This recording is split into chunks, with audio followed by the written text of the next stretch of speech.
Right, I just got out of this movie called The Breadwinner, and I think it's a great movie for families. See, as a single dad, I was literally laughing throughout the whole thing.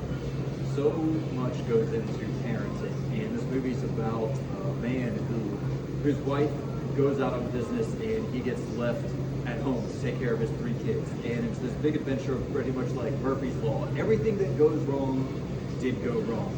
And my own perspective, I've been a single dad for 10 years. I know the value of having a good woman at home, but having lived my life the past 10 years without that figure in my life, I know how hard it is to pretty much be a dual parent. Walking into this movie, I called myself a single dad, but now I'm calling myself a dual dad because I can totally relate to this guy, Nate, who has to play the role of mom and dad while his wife's out on business. And there's also some really important points about identity.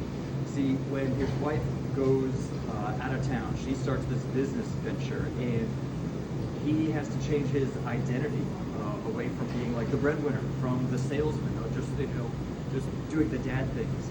And so it really like hit his ego. And one of my big takeaways too is how Nate, the guy in the movie, he was letting his pride and ego prevent him from asking for help, to prevent him from admitting that he was overwhelmed. And I could relate to that very, very much so. But it was a happy ending, and there was a lot of build up to the climax at the end.